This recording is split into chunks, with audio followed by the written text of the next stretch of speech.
Ya ia le tua ya tonu ya mapumaya i fiau mangaluenga i le nei vaenga o le aso. Aleluia ya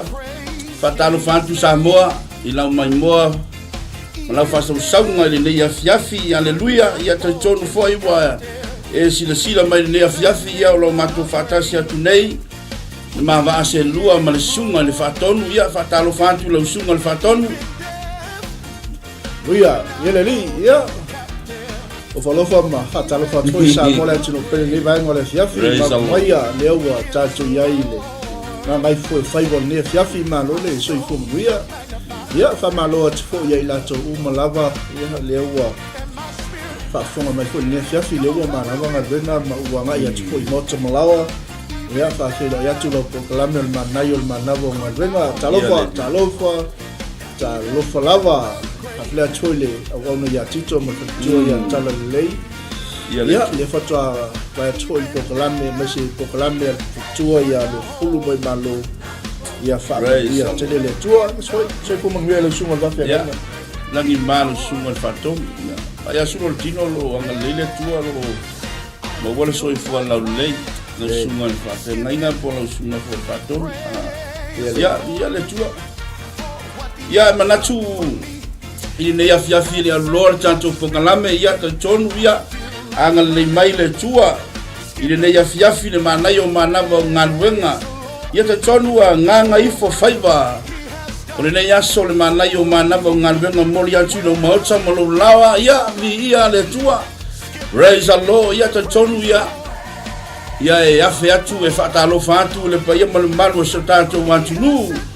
tanto wantunu pele o Samoa e fatalo fatu ile ao le malo malona masiofo haleluya ile pa ia la inga tawana malena tutama ngalwe fa male tula salongo ya maupu ya te o falatai fa pia tanga tol o vau ya le fa ngalo ina fo le fa le fito le tangloa ia le tua raise the Lord ya fatalofa foi ile na fionga ile palmia ya malona faletua le ngacha leo lona uva ya fionga minister o le kapeneta fatalofa foi ile tafa tolu o le fainga malo Samoa via le tua angale le tua i to faiva lo filima ua to fia ai o to ele tua le ngacha lea o le filifilinga Samoa ua tasi moe aleluia via le tua amele avese pati aleluia ye kaltono leo tu la foina ile paia malo so tanto wajulu haleluia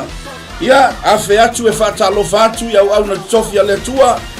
i maota malawa via le tua ya au na le tua ya lo fa falle malu ma fa falle tuia ya ona le fina ngalo le tua lo faia le faiva o le tatalo e tialu e fainga venga ia au na le tua lo fa tuli vai ngase le tua fata atu so tatu wantu nu le ngate lea o inga hallelujah raise the Lord e fata lo fatuai ile tanto pokalame o le manayo manava ngal venga le fiafi le ngata foi lea fata lo fa foi ma fe atu i maota malawa hallelujah ia lo ia o tato tua hao sina via le tua e fata lofa ma lofa atu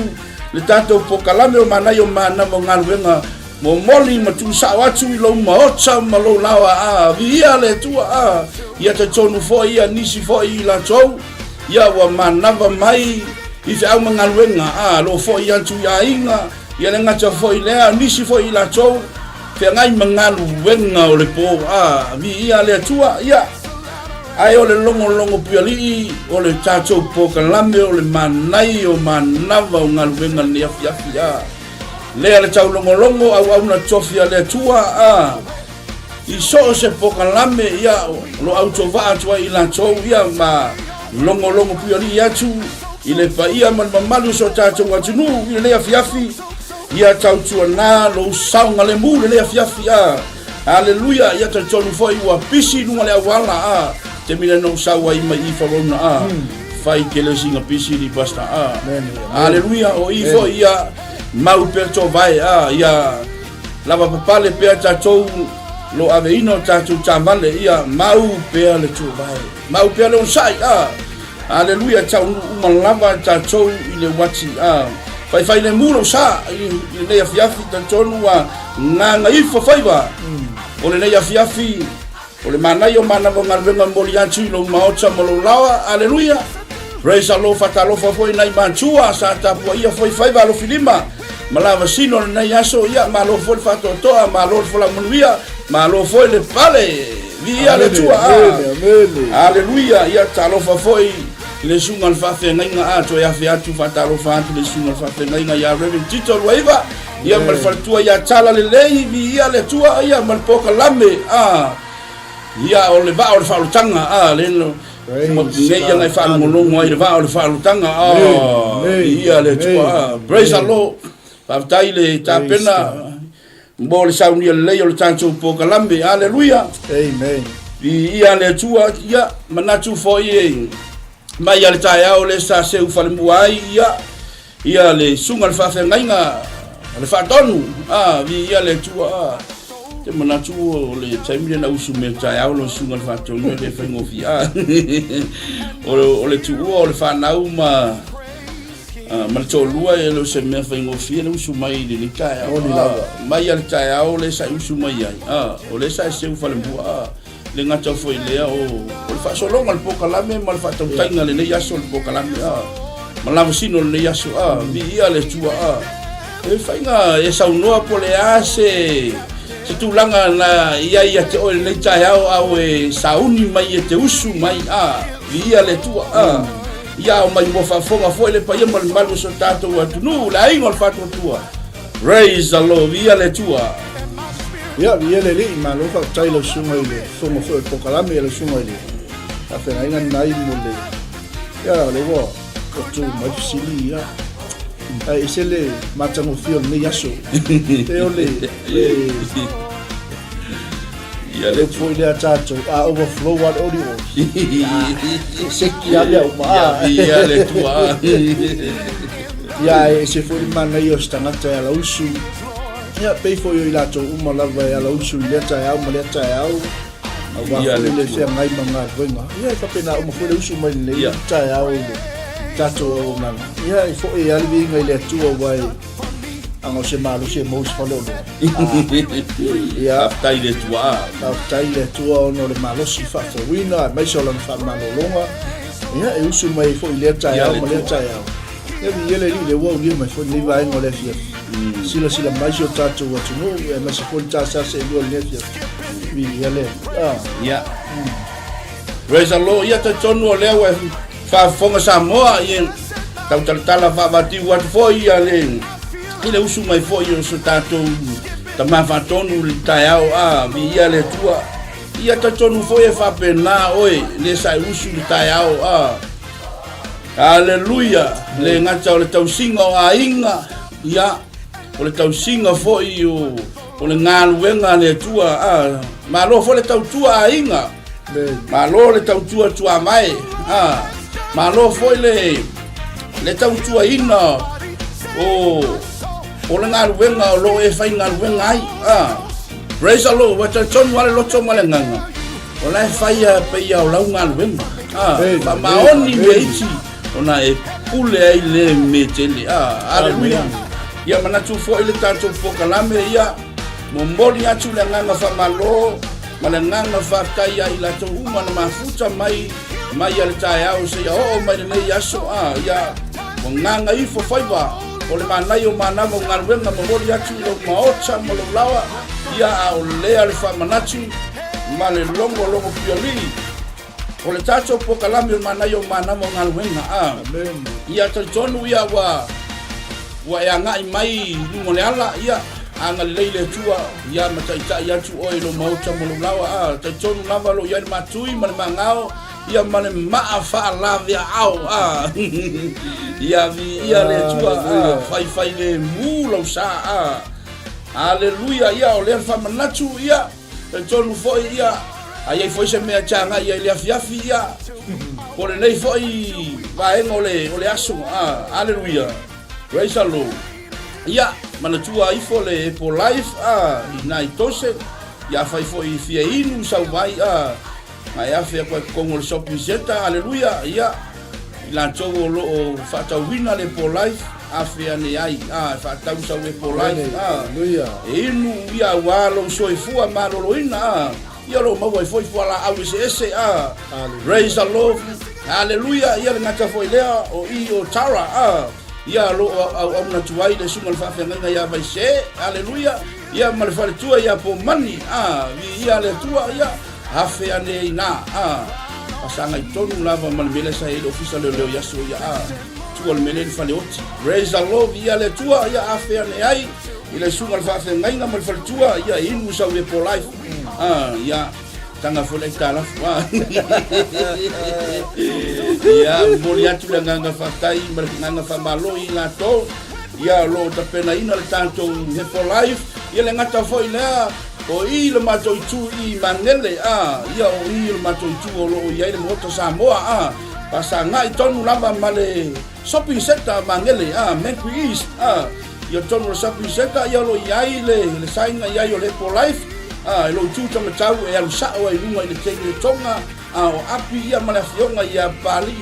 walo mariotoa ia le tua ia afiane ai ia e hinu sau he for life ia lo bawa e fo ile le ula lea le tisila mai ai lunga le tanto TV haleluya ia bawa pa u fast utala pa ia lu sao ia sao ia mawe lima utala ia le tua ya lewa ma au le ya tua le ya fiafi ya haleluya ye de ka fa au le ya fa na wale tua raise the lord so ngata ya le tua au le lei ya le tua macha mo fia le tua le ta tau che au nai raise the lord fa tai le tua le ya so ya sa fi nai ta to tuche malava sino le ya so ya ma lo le tau chai nga ngai fo faiva ore nei afiafi le mana yo mana mo ngalwenga moliantu lo maotsa mo lo lawa ia ta tonu foi ia o mo foi se tautenga il nei aso oka manga ia le tautenga le no fai ta tu le aso le oka tele ma mo ia o le alisi me ai yo kamo kalo palangi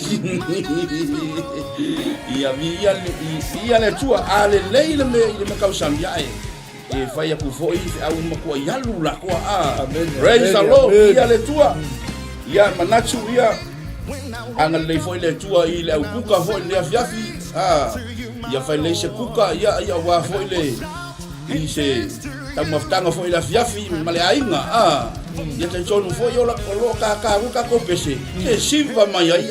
haleluya a fai foi le se me ai siva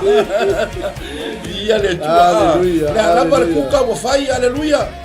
e supo elengi haleluya pole lava ko nga kuka ai mana mal tama haleluya on me ka wa e on le siva se ka wa yo lo siva mo fa malustino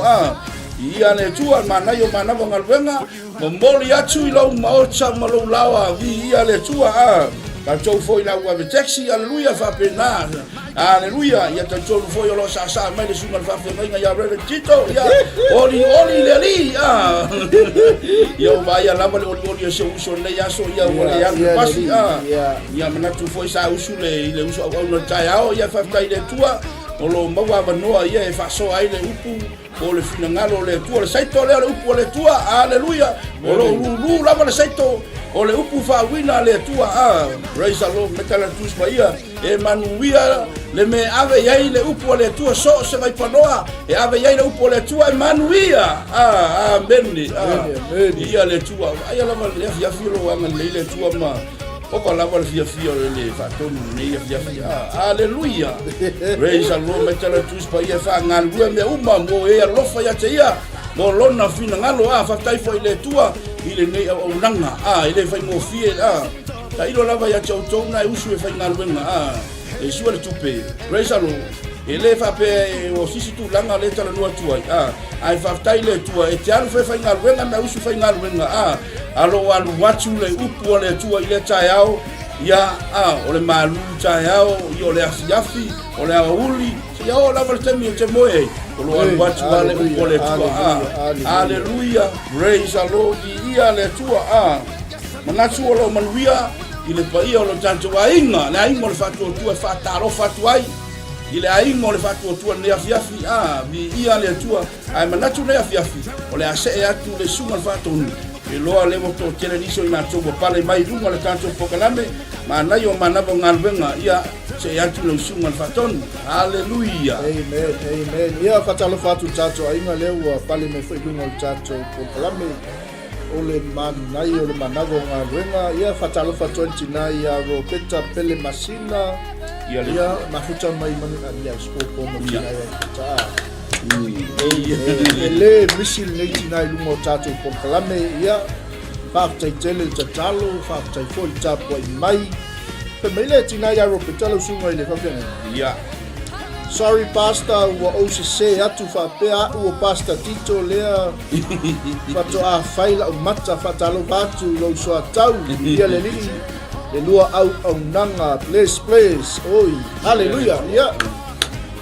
le lili ia mo si la fia e fa tua ia langa e ta alo atamo lo so ia amen ia fatalo batu ai so tato ai ngai monroa tina ia ro peta pele masina ia a taile mafuta mai fatalo fatu foi le tofine ia valasi junior ia polifalitua sumo tiakono ia faafetai foʻi mafuta mai lea vevela le tatou papatiu ia ia foi leigo le auala lea i tatou papatiu i maskamina ei i papatoetoe tasi fitufā ia po le tasi valifā ia o loo iai tatou papatiu lea masani ona agaʻi mai foʻi tatou auaunaga ia lelii mole lava malasi vefentu valuga le choice ia mo latou lava o le lunga tatou pokalame maga o mia papatiu vela maua papatiu ngai tatou papatoetoi ia fatalofa atu foi nei vaega o le afiafi le suga le lia aʻo ia togi tagaloa ia maloso i fuamanuia faafeloi atu foi ofolofa atu ia i lausuga le aʻo ma le aiga faafetai le mafuta mai ia faafeloi atu foi nei vaega o le afiafi pati msefo malo le soifuamanuia tui fea i manaia tui fiti faafetai le mafuta mai faamanuia tele le atua ia lea laua mai luga tatou Joyce tasi fitutolu Gray Avenue papa toitoi ia le latou uma lava o mai moa mai foʻi lea fiafi ia around Auckland South Auckland naumia se papa kiuvela ua le tausiga o lea fiafi ia o tatou Joyce lenā tasi fitutolu Gray Avenue papa toitoi maua le papakiu maua le otai ia matulaga uma lava o tatou taumataga e pe ona iai ia faamanuia tele le tua malo foi le galulue ia toe fatua ma le auaunaga alofa tele atu le suga i le faafegaiga ia seʻi vaai atu le isia tatou ia faafela atua iai latou o loo i luga o le tatou YouTube live tatou uma lava o loo mai moa mai luga o le tatou YouTube live faamanuia tele le tua i sio tatou vaaiga ia i le mafuta mai foʻi lea fiafi ei leanga lelei o le tua. Amen. Ia whawhelai atu koe ni vaenga o le fiafi tofine ia anga lelei anga lofa. Ia mafuta mai koe lea fiafi whamanuia tele le tua all the way from Palmerston North. Ia patalofatu Palmerston North whamanuia tele le tua. Ia leanga lelei o le tua sio tatou ainga le tino keriso whamanuia tele le tua. Amen. Ia mai se ia le tatou team lea mai le laumua malo le soifuamuia suga ia ulale ma le tatou team o le soatau mo keriso ia le li ia pauia niso i latou le ua pale mai luga o le tatou unaga le ase agaʻi mai luga o le ala lenei fiafi le suga ia le tua ia patau le faasili foi le suga le fatou fai lava saga pisi kelekemile mo sauai mai oi mangele na i forona so mai i laumua praise the Lord ia e o le ale longolongo pia li i le paia ma malu so tatou atu ia me se lava i le tatou ainga o le faatutua ia lava pea papale ma le usa lalo ie yoki al whakoko le si ima le usai. Yang ka folo le mua la ka fuala au le usai ke muka sawa le wala.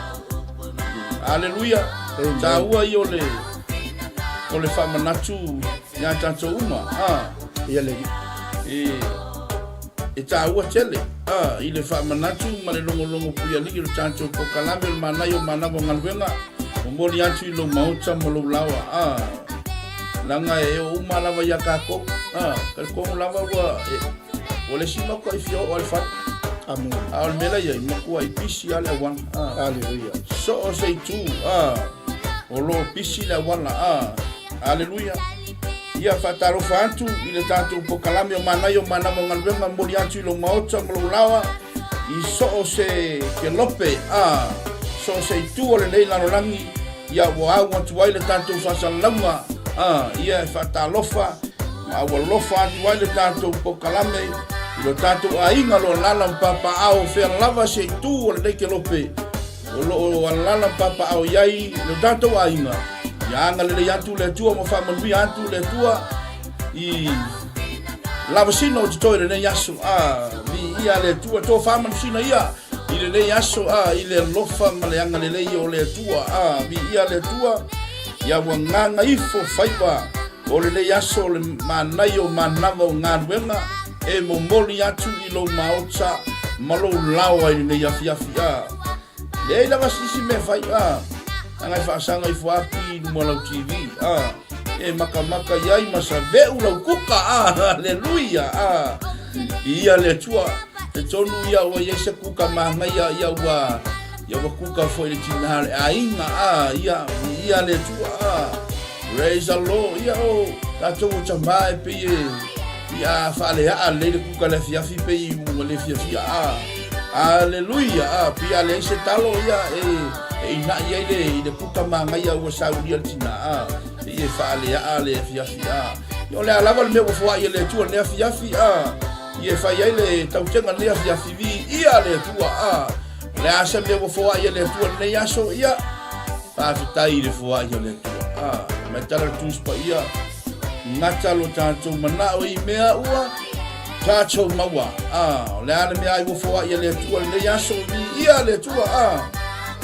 mai tala tuspa ia leo na me ai o lai le tangata a fionga uma tu lei mai fofonga o le tua tanto te o lai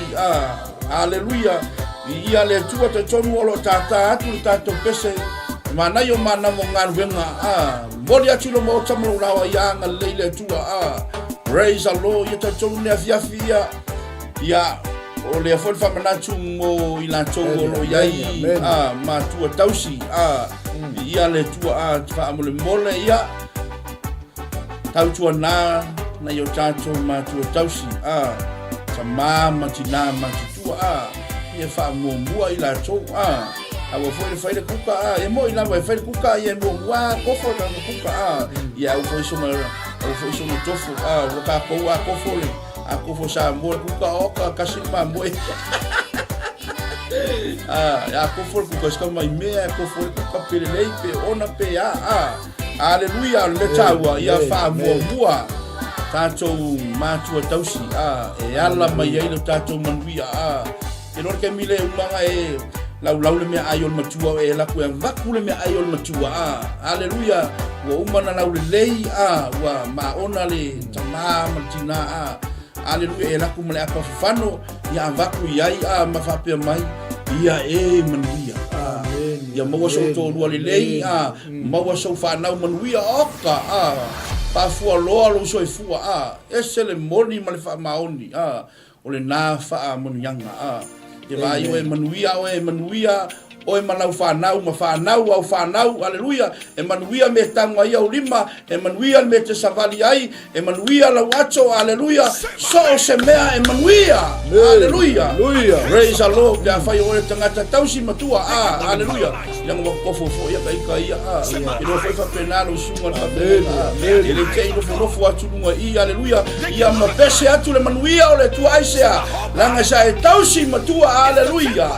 ia le tua mana yo mana ko malwenga moli atu lo maota o lo lawa le ya haleluya ia sipa mai ya haleluya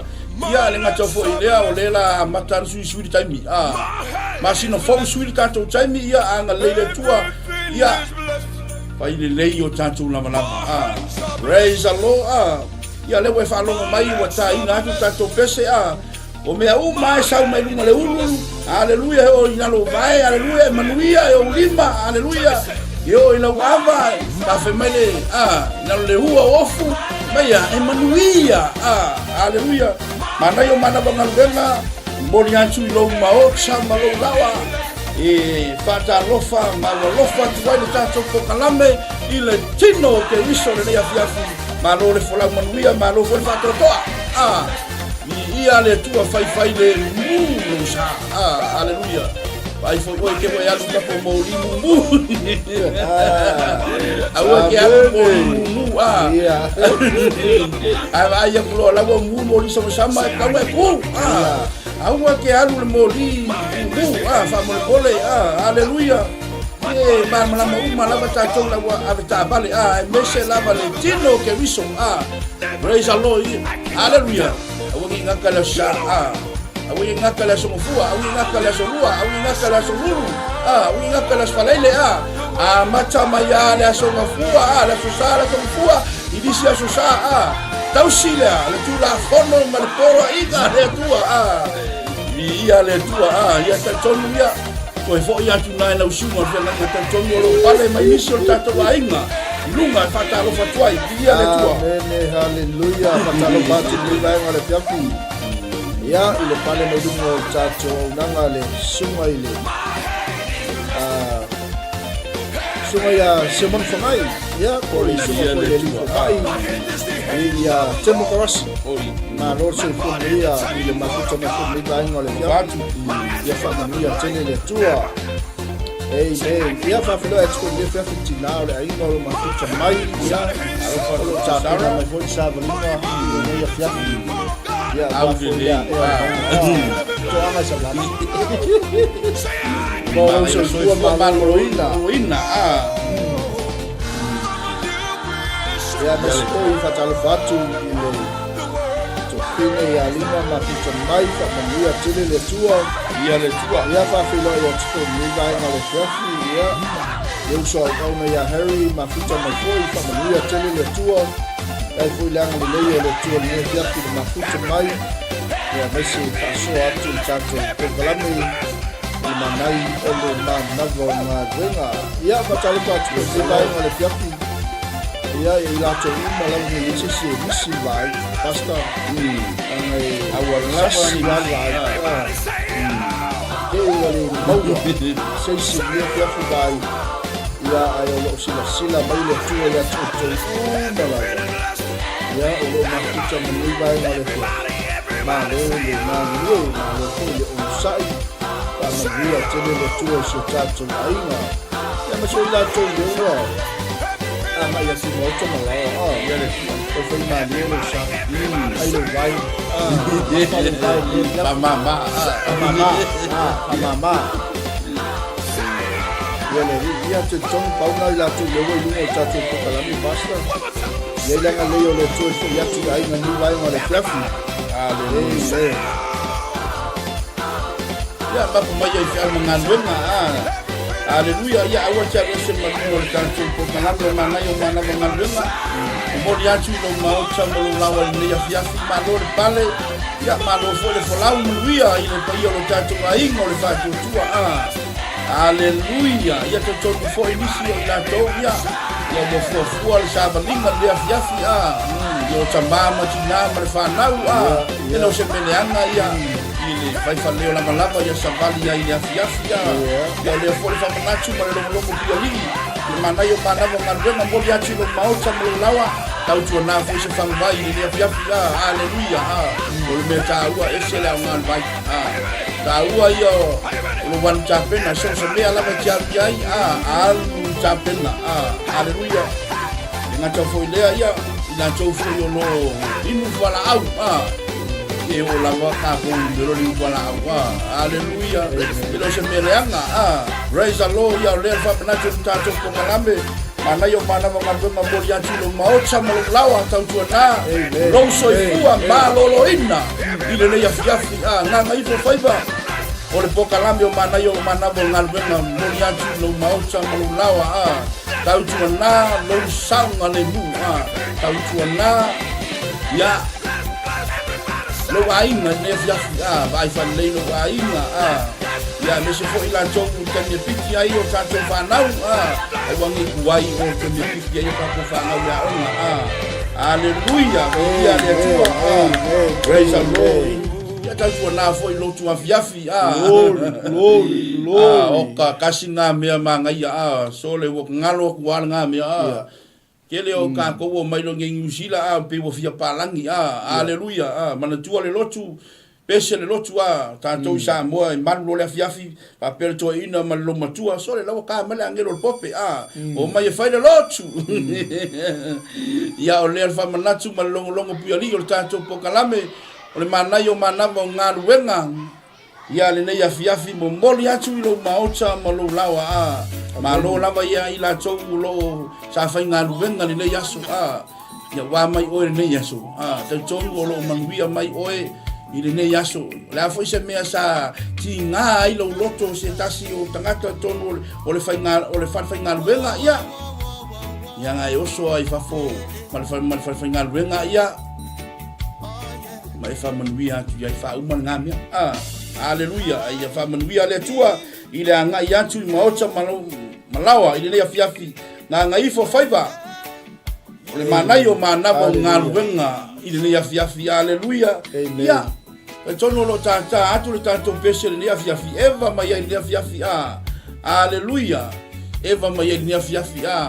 fai foi o sesi lo ainga haleluya ya po ya foi le bala au pa ia le tua tono lo ainga o le fina ngalo la vale tua fai le moto fai le motua ile la sesi lo tato tu ma te le fina ngalo pa ia le tua ia le tua lo mo mai paulo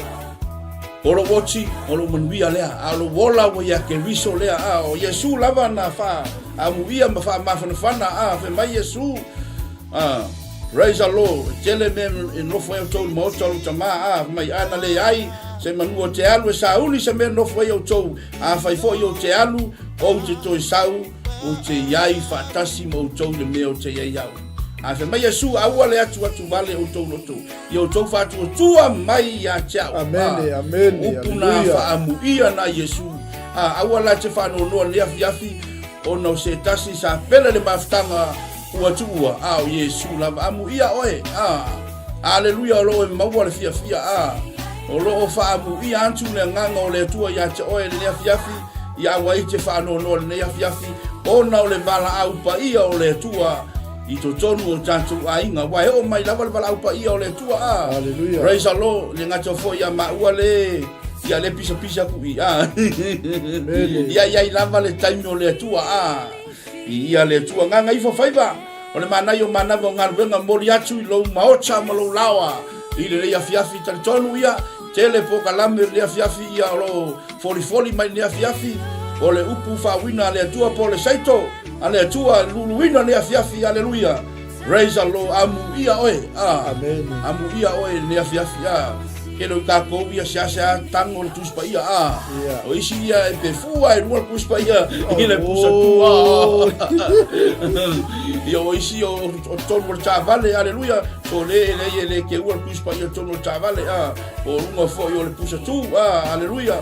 mai le la tus pa ia fai tau tus pa ia yang le tala tus pa ia o le sulu tato vai malama yo tato wala le fina ngalo o le tua nga ifo faiva o le manai o manamo ngaluenga ile ne yaso ia le tua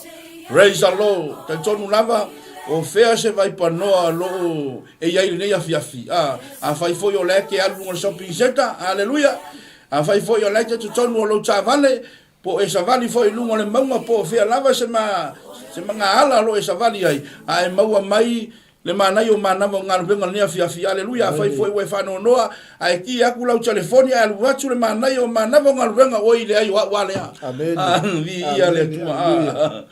ia praise the lord tonu pastor o ye ni so pale me nunga tanto po kalame ia to e fata lo fa tu ia la to ia le tua amen ia fa fele ia to le fa sto tele ila to past ia le to no le ali to lo wina ia maniso ila to sa ma puta me la mtanga ia le tato ia le tato fa malusi ne ia le tua ia fa malu lava fa malu tau pati mai fa malu fo ile on sai malu fo ia le tua to di mai fo tato po kala me le taimi ia fa fa man yanga mo oi fa man yanga ia ti malu ne amin ia sili ia ona fa malusi ia se nganga mo le ri mo lo so galo ia te lo pasta ni te wali mau atu bisia lewa fa lo tele atu tafa talo ai la to umala wo fai ona mo mai le tato ma mai o ma na bo ma ia mi so la to le a mai mo ia stendo luma ta fa to me fiafu ia fa mo ia foi le tu la fa fo ma ni o ma na ia te tato ia le kalau sunga al femina ia te igual lo tanto po kalambe dia fia ai mana ia le to memoria alo ia tu la sunga le fa tai la to fo isa to va mai tai au amen ia la ia fo ina fo ia po le tua ia malise fo ila to le apale mai na nei po kalambe na nei mana ia fa lo antu lunga la ina to ia mau sa no ia mafuta mai ai ia le tua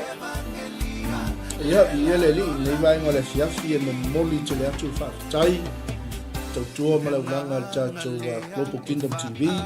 ia mai lava au na le tua o ta mama tina tama matini tala bo la to upala bo na ni we fi mo le misiona ma le tala ina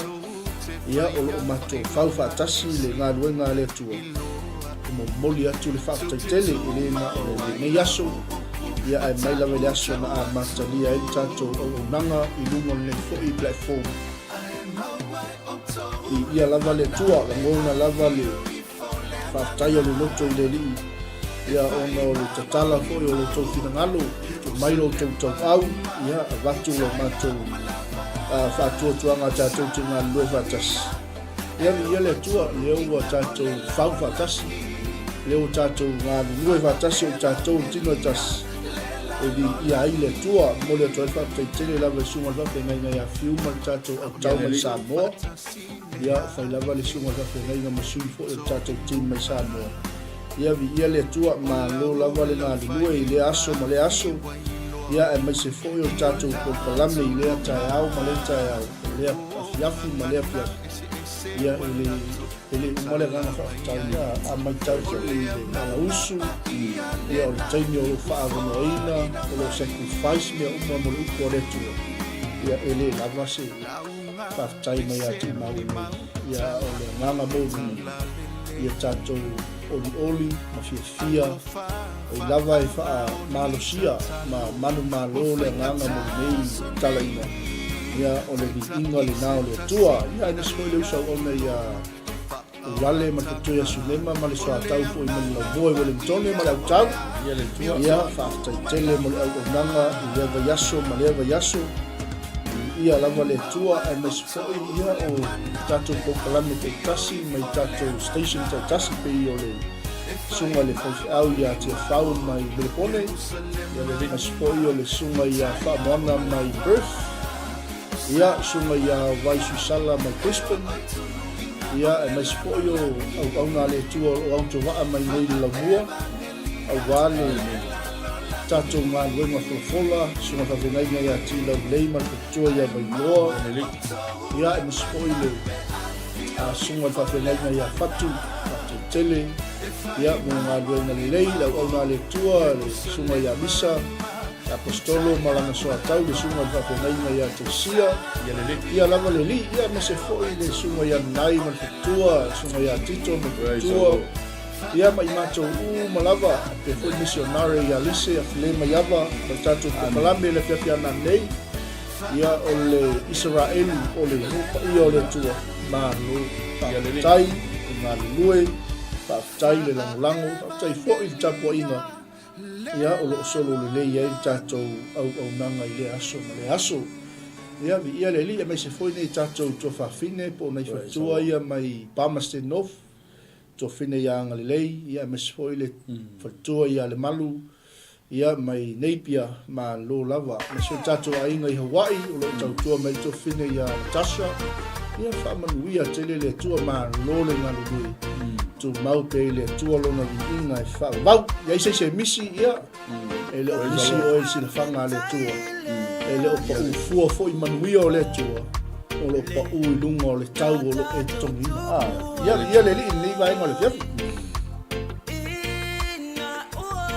o suma ia ta te laina ia le tua alo foi le famanatu alo foi le sila mai mo foi le pa ia malu foi se tatu tu le se foi la ingol fatu tua aleluia e tele ia tulanga o langa le maua i le tatu TV channel koko ia e te tonu foi le suma fatu ia nanga i to tele i o lisio o faia se whanau whapoiponga ia Nanga whapena e mana ia le tuatu pēlau suma le whatou whai loa tulanga lea nanga e mawai fo ele fisosani o i la tau mo le pueina tulanga whapoiponga aso whanau ia maisi tulanga ia le tua e mana ia le whai loa atu le lunga tatou pokalambe mana ia mana mongan wenga ia le tua ia le li atai atu foi le sunga ia nai mo le whaamnatuina o le tulanga lea ai mole sila fia ele malu se tatou ainga ma se lava i Aotearoa iso o se ba no fonga lava mai lava i North Island se pa ia South Island ia o ia ile tautua fa ma venga mo tatou ainga mo tatou ekalisia ia po ole community foi ia iso o se nga luenga lava mana o mia ile tatou media ia wale o ino whapoponga maliu wasu whanau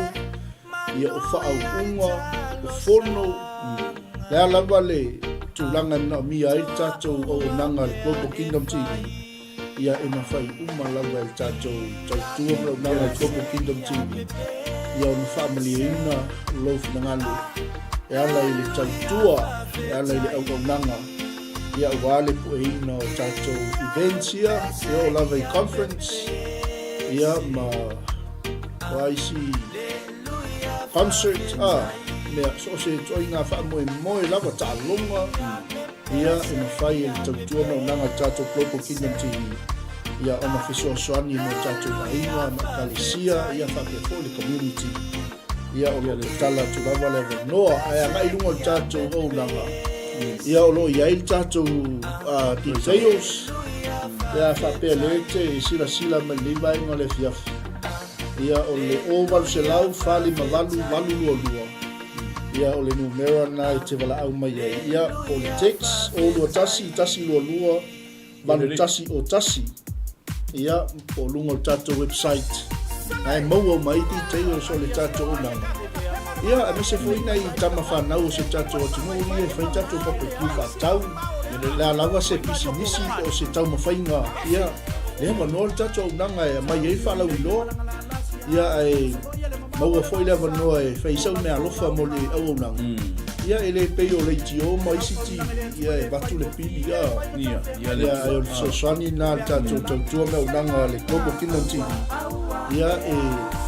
whai lava i le alofa, whai le awa whatawhata ia whai mea uma i le whina ngalo pa ia o le li e o le amen toi so atu nai lau sunga whawhengainga ia ngā ifo whaiwa ma nai o manama ngaluenga mori antu ilo maota mo lo lawa ia ta tonu o leawa sila mai mo fo ile pa ia malu so tatu matunu ia me se fo ila ingo le fatutua ile nei afiafi malama sina o totoe ia ngal leile tua ile nei afiafi i lau mai mo fa fonga mai ile nei afiafi ia ta tonu ia la pasi antu le sunga le fatonu mo le faita wino le upo le tua ia tonu fo le tawalunga fo ile au to fa na be afiafi e tautua tua ile tatu o nanga ile Global TV channel haleluya le nei afiafi Le tātou po kalami o manai o manango ngānuenga i le afiafi ia watu lau sunga mo le whaitawina le tātou upo le tua. Men, te tonu nei minute e tō le tātou nganga ia, lea la patu whamnatu o le lua le timo tēmtau mo muwhai koe fitu. Ia ua tau loto ma tātou e mese koe tala vau. A wāua le fua ina mai e le atua ia te tātou. Le nganga e matau ai, a o le nganga e wha malosi ai. Malofa ai. Ma pū lea ai o tātou loto. Mānga le te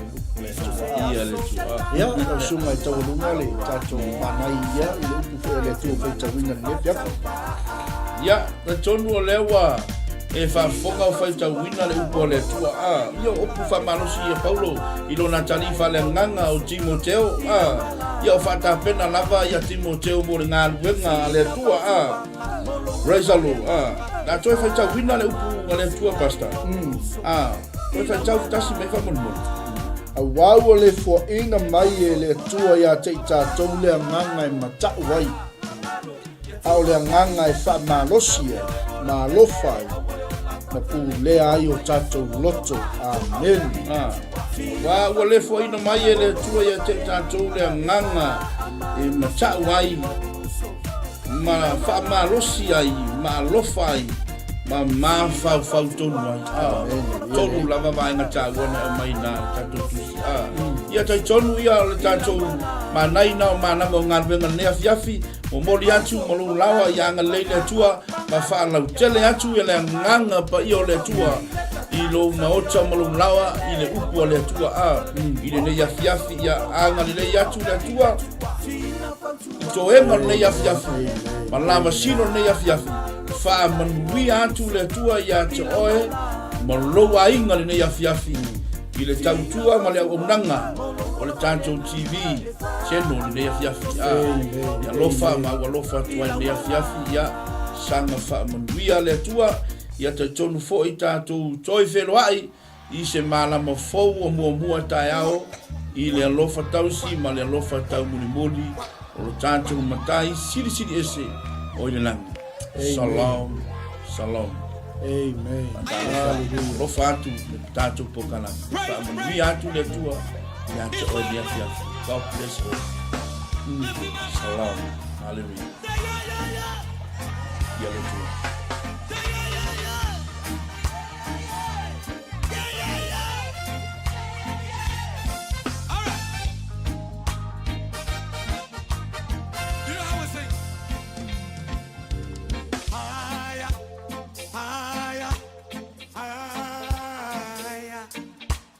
Praises go up, His glory. Everybody, everybody. Higher, higher, higher. When the praises go up, His glory comes down. Higher, higher, higher, higher. When the praises go up, His glory comes down.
Come on, everybody. A one, a two, a three, go.